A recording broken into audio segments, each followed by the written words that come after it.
Itombo aminareo anie ny fahasoavana sy ny fiadanana amin'ny fahalalana tsara n'Andriamanitra raitsika sy Jesosy Kristy le tiantsika amin'ny fitiavana tsy mety leva. Amen. Vavaka sika, misaotranao zay raha eo noho ny amin'ity ora sy fotoana ity zay sarobidy eo masonay sy eo anatrehanay dia miteneny ianao araka ny fombanao mazonay mahazo ny teninao satria ny teninao dia ainao an'izay mahazo aza tondra fahasalamana amin'ny nofo rehetra. Dia miteneny indray ianao Jesosy fa voninkazo izay mpanomponao. Amen. Amin'ity andro sabotsy valome 2024 ity riavana dia ny anjara mofinainao antsika dia Isaia 1:1 andiny voalohany ka hatramin'ny 10. Isaia 1:1 andiny voalohany ka hatramin'ny 10 vakina amin'ny anaran'i Jesosy izany anjara mofinaina ho antsika amin'ity andro sabotsy valome 2024 ity. Ary solofo mitsimoka eo amin'ny foto-dretse ary misy mitebina avy eo amin'ny fakana. Ary fanahin'i Jehova hitoetra aminy dia ny fanahin'ny fahendrena sy ny fahazavan-tsaina, ny fanahin'ny fanoloran-tsaina sy ny faherezana, ny fanahin'ny fahalalana sy ny fatahorana an'i Jehova. Ary ho anitra kasitrahana aminy ny fatahorana an'i Jehova ka tsy tsara araka izay hita amin'ny masony izy na peky araka ny reny sofiny fa ho tsarainy amin'ny fahamarinana ny malahelo ary omeny rariny ny mpandefitra amin'ny tany, ameny ny tany amin'ny tsokakazo ny vavany izy ary fofinain'ny molony no amin'ny ratsy fanahy. Fahamarinana no fisikinany, fanahy matoky no fekipony ary ny ambody hiara-mitoetra amin'ny zanak'ondry, leoparitra hiara-mandry amin'ny zanak'osy ary ny zanak'omby sy ny liona tanora sy ny ombikely ny fa iray toerany ary zazakely ny roka azy. Ray masino manamasinanay amin'ny fahamarinana ny teninao ny fahamarinana. Amen. Eto amin'ity lahatsoratra masin'ity riavana no ahitantsika ny antsoina hoe fanantenana mesianika. Fanantenana ny mesianika. Azafady fa janona tampoka teo amin'ny 1:1 ny famakiko azy fa mbola mitohy hatramin'ny 1:10 izy io ahitana ny toe-javatra miseho amin'izany androny Mesia izany. Ny androny Mesia riavana dia andro anjakan'ny fiadanana, anjakan'ny tsy fisiniady, anjakan'ny fisiny fandripahalemana, anjakan'ny fihavanana satria eto dia tsy andratra na nimba eran'ny tendrombohitra masina intsony ny biby masika fa ny tany hoeniky ny fahalalana an'i Jehova tahaka ny anongonany ngano, ny fanamban'ny nganomasina 7 misy an'izany. Ary amin'izany andro zany misy lofon'i Jesosy izay tsangana ho faneva amin'ny firenena dia izy no tadiavin'ny jedilisa ary ny fitoerany ho voninahitra. Izay toeran'i Jesosy misy ny voninahitr'Andriamanitra. Ary izay tia manome voninahitra an'Andriamanitra sy mankalaza n'Andriamanitra dia anam-piadanana.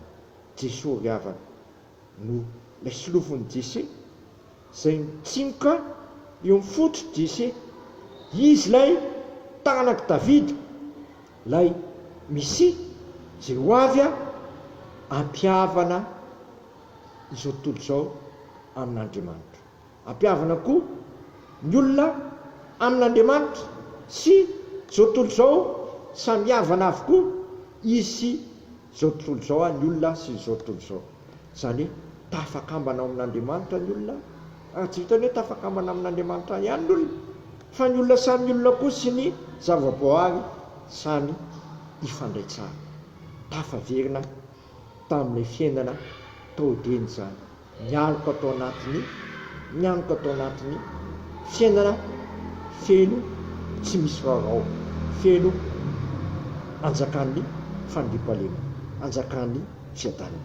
Roviany izany tonga amin'ny alalan'ilay solofo izay mitsimoka eo amin'ny fototry Jesosy, amin'ny alalan'i Jesosy izay manana ny fanan'Andriamanitra izay vonona ampekitsika ny marina, ampandehantsika araka ny sitrapon'Andriamanitra. Jesosy no ambara amin'izany riavana.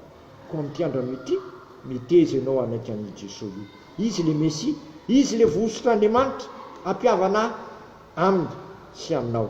Izy le vosotr'Andriamanitra ampihavana antsika samitsika ka anapahan'ny fiadanana amiko sy aminao, ka ho marina amiko sy marinao le teny Jesosy: ny fiadanako meko anareo, ny fiadanako navelako anareo. Dao amintsika tokoa anie zany. Amen. Sotranao zay raha eo noho ny amin'izany teny mamy izy nomenao anay izany. Aza velekeka foana zay.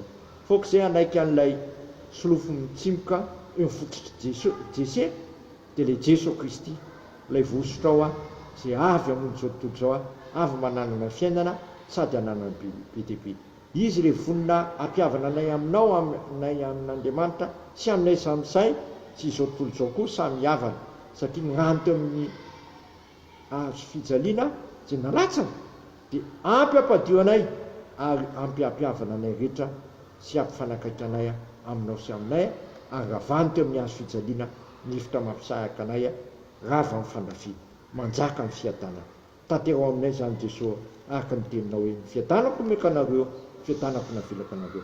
Dolaony ty valana retiny ity ary anjaka aminay koa fandriampahalemana fa tsisy tsony miady la politika sy ny herisetra sy vonon'olona fanapaka aminay fiadananao ty. Sitrakainy ary vavaka hoe rainay zay nandanitra masina ny naranao tonga ny fanjakanao atao ny sitraponao ety tany tahaka ny ndany menao iny anina sazo anay ary mamela ny elokay tahaka namelanay zay miloka taminay aiza mitondra anay amin'ny fakapana fa manafanay amin'ny ratsy fanao ny fanjakana sy ny hery amin'ny voninahitra manakizay. Amen. Raisoa ny tsodrano zay tononona amin'ny anaraisana ka fanamasina raisoa amin'ny finoana sy fanantenana ary fitiavana izany. Mifalia manakariva ao amin'ny tompo izao indray mifalia aoko fantatry ny olona rehetra ny fandeferanareo mifambiakaiky ny tompo aza manana inona voaka ny fivavahana sy fifonana mba misaorana ny entinareo manambara ny fankatanareo amin'Andriamanitra amin'ny zavatra rehetra amin'ny fiadanan'Andriamanitra zay mihoatra noho ny fahalalana rehetra ihany ny fonareo sy ny hevitrareo amin'ny Kristy Jesosy matoky zay ny antsanareo sady izy ihany nanefy izany. Amen. Voninahitra ny ho an'Andriamanitra rery ihany amin'ny anarany Ray sy Zanaka ary ny fanamasina. Amen.